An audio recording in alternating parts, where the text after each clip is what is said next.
aad ay u mahadsan tahay Zeynab Abuukar oo barnaamijka xubinta dooda gaaban Muqdisho inoogu soo diyaarisay. haatan ku soo dhawaada barnaamijkii qurbe waxaa magaalada Toronto ku soo diyaariyay Xuseen Nuur Xaji.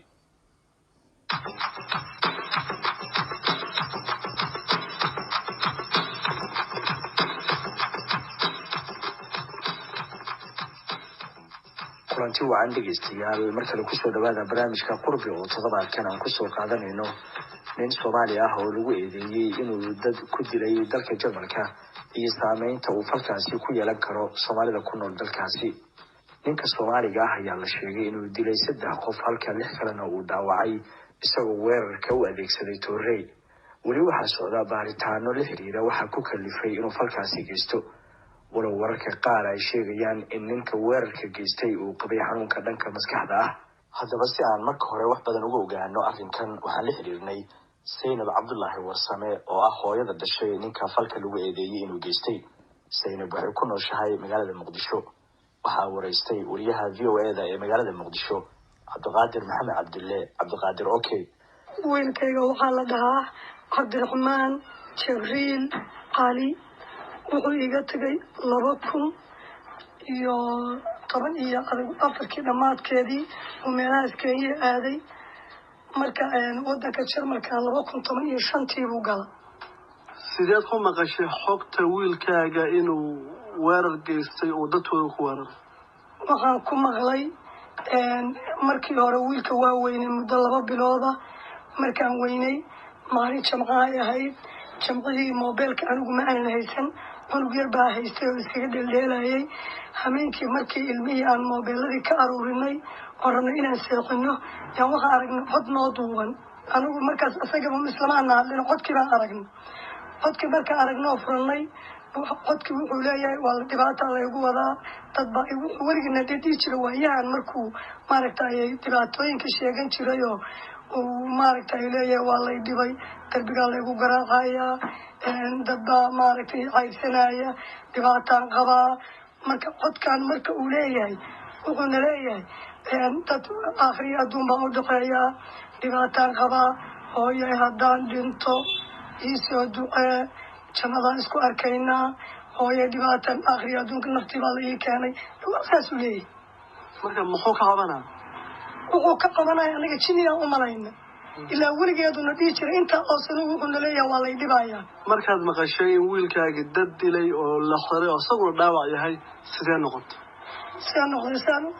marna iridaan tagaa guriga marna albaabkaan tagaa marna guriga gadaashiisaan tagaa. waa naxay waa argagaxay. waxaan ku ooyay oo ku shalaayay haddii markii uu codka intuusa soo dirin buuna soo wacay moobeelkana wiil yar baa haystay oon waxba kala garanayn. haddaan ka qaban lahaa falku maanta geysa hooyaha gelin baan dhihi lahaa. fariinta ma waxaa ku jirta inuu fal geysanayo? kuma jirin. wiilkaaga Cabdiraxmaan weligii ma isbitaal ma la geeyay ma xanuunsaday waxaad ku ogeed ma jireen? isbitaalka Jarmalku dhowr jeer isbitaal gabar hadda Jarmalka joogto baa xataa isbitaalka ku booqatay. isbitaalka intaasoo jeer baa la dhigay marba isagoo jiran. maxaa laga daweynaya? waxay dhaheen cudurka dhimirka. haddaba Soomaalida ku nool dalkaasi sidee buu arrinkan u saameyn karaa? waa kan Samiir Xasan Xuseen oo ah gudoomiyaha jaaliyadda Soomaalida ee magaalada Marburg Baden-Kopf sidoo kalena ah gudoomiye ku-xigeenka dalladda ay ku midaysan yihiin jaaliyadda Soomaalida ee Jarmalka. waa sax Soomaalida si gaar ah ayuu u saameynaya dhibaatadii aad ku farshaxmeed ee ka dhacday magaalada Würzburg ee gobolka Bayern. arrin aad u xun oo dadka dhan ay aad uga anfiriyaan ayuu ahaa. waana nasiib darro aad u weyn ahayd waana ka xunnahay haddaan nahay community Soomaalida dalka Jarmalka ku nool. saameynta uu ku yeelan karo Soomaalida haddaan usoo daadego haddii aan lahayd dhanka immigrationka Soomaalida saameyn gaar ayay ku yeelan karaysaa oo Soomaalida walba lagu tiriyo ama listiga meesha kaga jirta maxaa argagixisada iyo ku tilmaamaan qolooyinka midigta fog.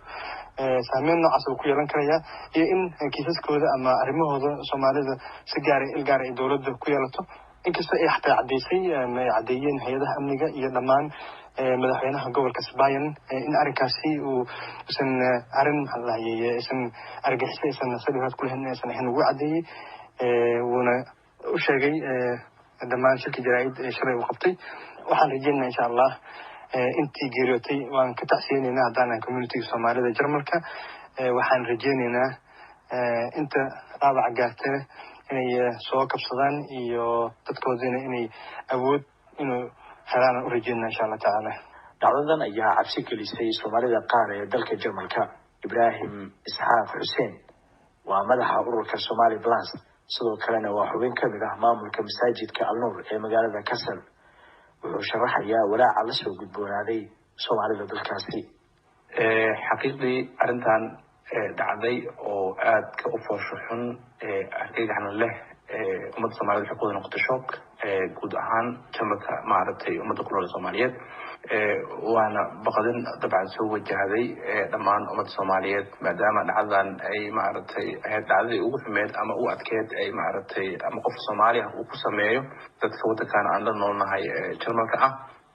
saameyntana dabcan kule waxay noqotay mid qof walba baqdin gooni ah ku abuurta, iyadoo taasi maaragtay ay aad fursad ugu heleen qolooyinka mar walba buubuuniya dadka ajaanibta naceebka ah ama xisbiga maaragtay midigta fog oo lagu magacaabo AfD.